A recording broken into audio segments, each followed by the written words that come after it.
A Argentina volta a apresentar inflação de um dígito. Apesar de ainda ser muito alta para padrões internacionais, para padrões inclusive brasileiro, ela vem diminuindo mês após mês. Vamos entender que Alberto Fernandes, o ex-presidente da Argentina, ainda tenta negar o óbvio. Vamos ver o que está acontecendo, que chega a ser cômico.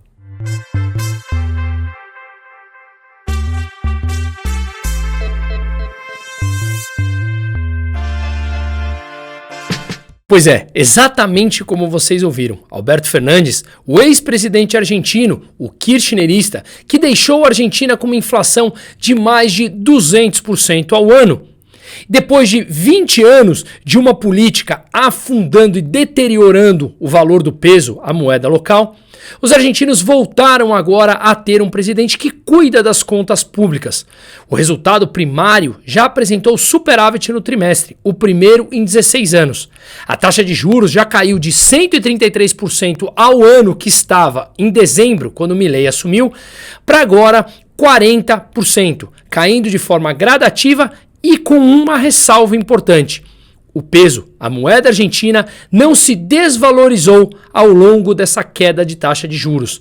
Para que entendamos esse fenômeno, é importante inclusive contextualizar aqui no Brasil. Se a gente diminui a nossa taxa de juros sem cuidar do quadro fiscal, acontece que há uma fuga de dólares do país que acaba levando à desvalorização da moeda, a consequente alta dos preços, portanto inflação, e o que leva o Banco Central a ter que subir novamente as taxas de juros para conter essa alta dos preços. Ou seja, a moeda passa a perder valor e aí justamente os bens e serviços passam a valer mais frente ao dinheiro, que vale menos. Esse é o chamado aumento generalizado de preços, ou seja, a inflação, que tem como causa a desvalorização da moeda, e o que leva à desvalorização da moeda são políticas em que o governo gasta mais do que arrecada e ele precisa imprimir moeda ou mesmo se endividar mais para conseguir fechar as suas contas. Pois bem, na Argentina, Milei entrou justamente com a bandeira de cuidar das contas públicas. Como ninguém mais queria financiar os gastos públicos, não haviam mais investidores dispostos a comprar a dívida argentina, o que eles faziam era monetizar essa dívida, ou seja, gastar. O Estado imprime novas moedas, novo dinheiro, o Banco Central compra essas dívidas e financia o governo com esses gastos. Não havia mais financiamento privado, não havia mais investidores locais e estrangeiros privados dispostos a emprestar o dinheiro à Argentina, mesmo que antes remunerava 133% ao ano. Agora o que acontece é que remunerando 40% ao ano, ele já veio começando a limpar o balanço do Banco Central, tirar essas dívidas que o Banco Central financiava esses gastos públicos e também encontrou, assim, disposição de investidores a emprestar dinheiro ao governo. Portanto, eles não precisam mais emitir moeda, eles fecharam a torneira de novas impressões de moedas, porque agora há sim mais disposição, ainda longe do ideal, mais disposição em investidores financiar a Argentina por conta de receber um juros mais alto, que hoje está em 40% e antes estava em 133%. Portanto, cuidar das contas públicas pressupõe sim uma estabilidade da moeda e ao estabilizar a moeda você consegue macroeconomicamente trazer uma certa estabilidade para os preços. Em dezembro de 2023, quando Milei assumiu, a inflação argentina tinha atingido 25% ao mês. Vamos trazer os dados para que seja melhor interpretado. Mas agora atingimos, caindo mês após mês, uma inflação de 8,8% ao mês. Como eu falei no começo, sim, ainda muito alto, mas mostrando uma tendência importante de queda. E aqui justamente eu enalteço e faço questão de falar pontos importantes que divergem do cenário anterior, que é justamente o ponto desse vídeo. Pois bem, conforme conseguimos ver nesse Twitter de Alberto Fernandes, o ex-presidente da Argentina, ele escreveu o seguinte nessa semana, quando saíram os novos dados de inflação. Vemos como se manipulam as percepções segundo seja conveniente. Em maio de 2023, a inflação, ainda no governo dele, tinha atingido 7,8% e o Clarín, um dos principais jornais argentinos, quase anuncia o apocalipse. Mas hoje, com uma inflação de 8,8%, o Clarim celebra a inflação de um dígito. Será que o Clarim de hoje se esqueceu como se alarmava a situação, o mesmo Clarim de ontem? Pois bem, aqui justamente é importante que entendamos algumas diferenças principais. A primeira delas é a tendência.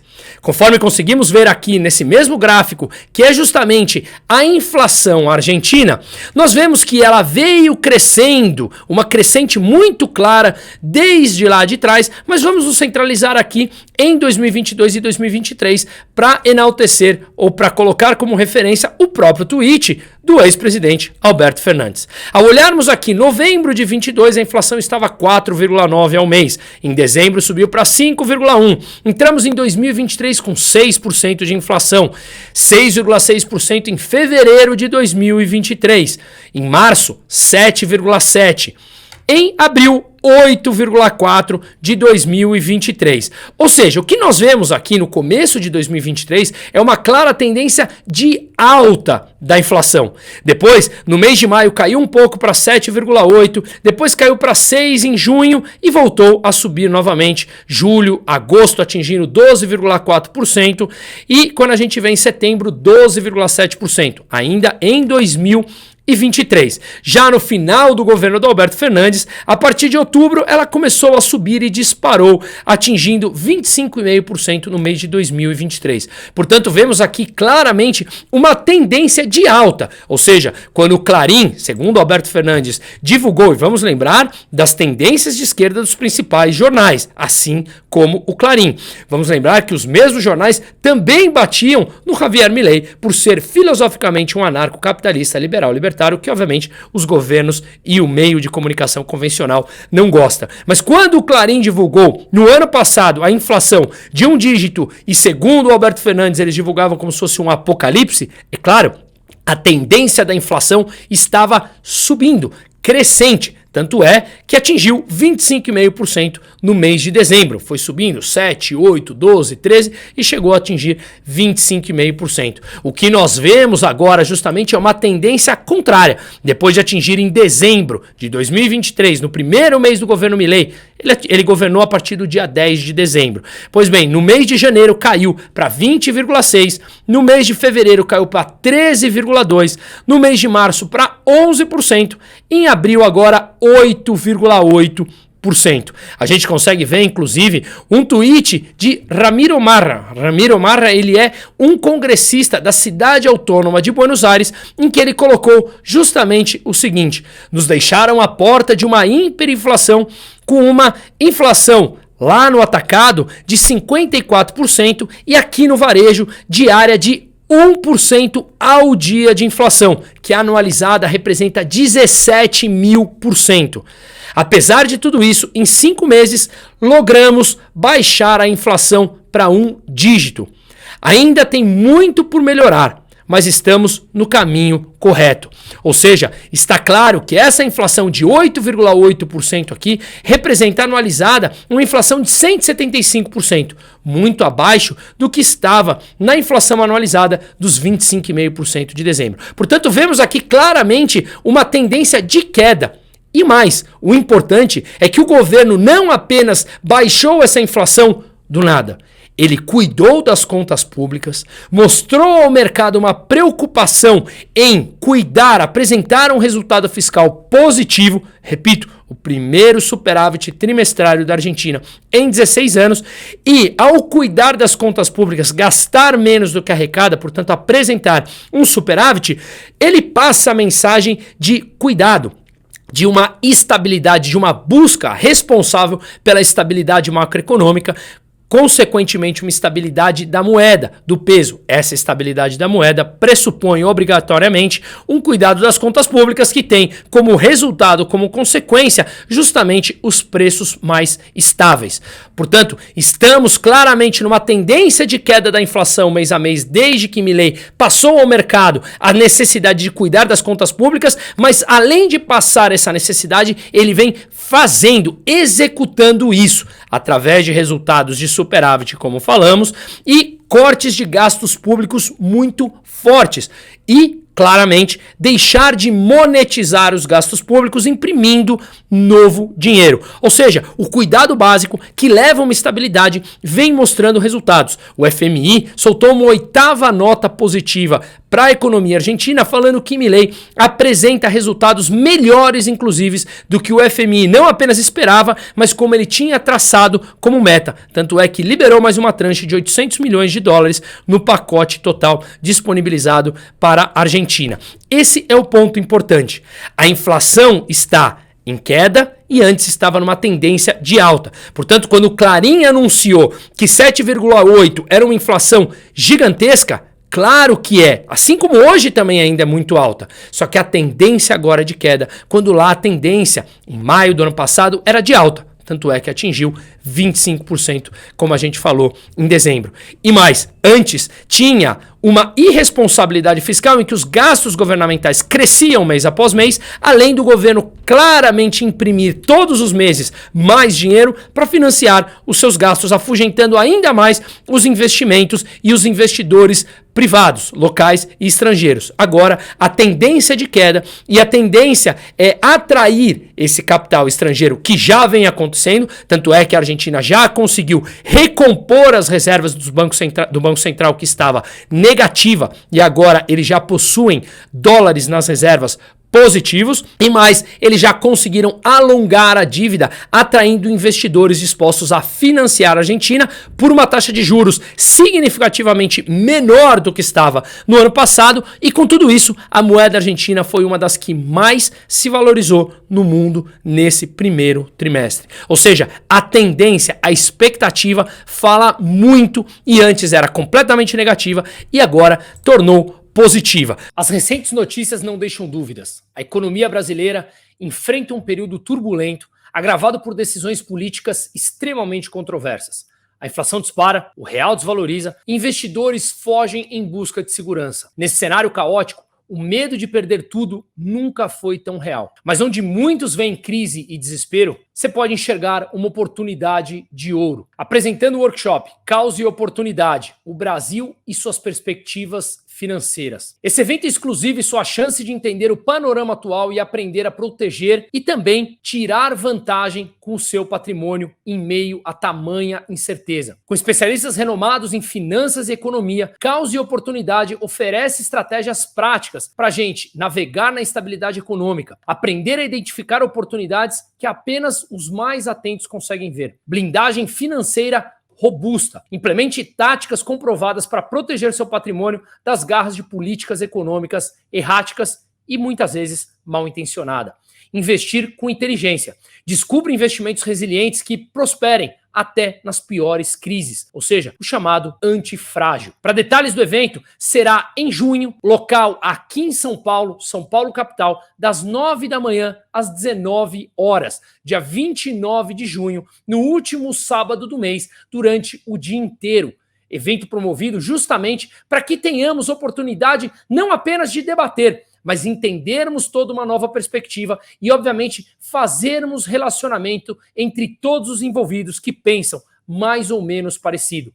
Não deixe o caos político e econômico decidir o seu futuro financeiro. Clique no botão na tela ou na descrição e inscreva-se agora. As vagas são realmente limitadas por lote, então fique atento e não deixe também essa oportunidade passar. Inscreva-se hoje e assegure seu lugar nesse evento. Apenas cadastrados nessa lista estão garantindo a sua vaga. Vamos juntos proteger o seu, o meu e o nosso futuro financeiro e comece a ver o caos como uma verdadeira oportunidade que muitas vezes passa na nossa cara. Pois bem, vamos olhar mais um detalhe importante aqui do tweet do Alberto Fernandes. Depois que ele tweetou aquilo que eu acabei de ler para você no começo do vídeo, ele anexou uma foto das manchetes do Clarín.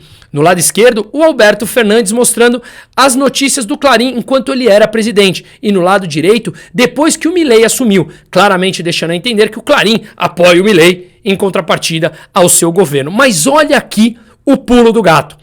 Ao olhar as matérias que ele colocou do Clarín enquanto seu governo, a primeira delas, de cima para baixo, é de 15 de abril de 2023, falando que o governo não pode com a inflação de 7,7% de março, que é um recorde de 20 anos. 15 de abril de 2023. Qual é a segunda matéria? 15 de março, ele está retrocedendo no tempo, falando que a inflação sem freio foi de 6,6% em fevereiro e chega a 102% ao ano. Depois a matéria de baixo representa o mês de fevereiro, ou seja, o que eu quero dizer é que quando ele coloca uma matéria de cima para baixo, dá a impressão que o Clarim vem falando do que foi naquele mês adiante. Não, ele vem mostrando daquele mês para trás. Por quê? Porque ao longo dos meses a inflação argentina veio crescendo. Então quando você olha aqui, você vê a matéria no Clarim e fala 7,7 em março, 6,6, depois 6 e 5,1. Dá a impressão que ela vem caindo por ordem cronológica que nós lemos. Um jogo, obviamente, de leitura. Mas não, quando olhamos a data, ele começa da frente para trás. Portanto, a inflação foi crescendo mês a mês até atingir o 25,5%, como a gente mostrou no gráfico aqui do site da Trading Economics. Já as matérias do Milei estão em ordem cronológica correta, ou seja, a inflação agora foi de 8,8%, antes tinha vindo a 13,2%, antes a 20,6% e, portanto, quando o Milei assumiu no mês que governou metade, em dezembro estava 25% como herança do governo anterior, depois caiu até atingir agora 8,8%, como a gente falou. Quando olhamos os comentários, vemos que os argentinos não apoiam, obviamente, o Alberto Fernandes, afinal, não tem como apoiar um governo completamente destruidor do valor da moeda, das contas públicas e que leva, obviamente, à pobreza de grande parte dos argentinos. Mas sim, a esquerda consegue ser suja nesse ponto ao apresentar narrativas e que joga contra justamente quem o ajuda, grande parte da mídia. E mesmo assim, ela quer jogar com esse jogo mental de mostrar, dar a entender que o Clarim defende um lado frente ao outro, porque ele julgava que a inflação de um dígito na época do Alberto Fernandes era ruim, quando ele enaltece agora, segundo Alberto Fernandes, a inflação de também um dígito, mas no governo Milei, falando, deixando de lado claramente as tendências e a forma de governar que mudou radicalmente. Alberto Fernandes, difícil alguém que minimamente racional consiga acreditar em você. O senhor e a sua política kirchnerista de anos entregou a Argentina com quase 50% das pessoas abaixo da miséria. Como Ramiro falou, tem muito a ser feito. Tem um trabalho muito grande a ser feito depois de praticamente 40 anos de populismo, com algumas exceções nesse meio do período na Argentina. Mas sim, há um claro vício em gastar muito e financiar com nova impressão de moeda. E isso mudou. Esperemos que a Argentina continue nesse caminho. Simplesmente para mostrar que as políticas econômicas, quando levam em consideração os cuidados das contas públicas, levam diretamente benefícios a um país como um todo e à classe mais pobre, em que a inflação é sempre o pior dos piores dos males. Colocam cada vez mais pessoas na pobreza e aparecem governos populistas para se vender como salvadores da pátria, onde as pessoas claramente fragilizadas tendem a acreditar em salvadores de curto prazo. Parabéns ao processo até o momento da Argentina. Sigamos assim e que nossos irmãos possam cada vez mais recuperar o seu espaço mundial. Um país extremamente importante em que eu particularmente adoro visitar. Acima de tudo, sigamos na luta pelas ideias e dados verdadeiros e mostrar que a esquerda não passa de uma narrativa que obviamente está numa tendência de baixa, assim como a inflação da Argentina agora.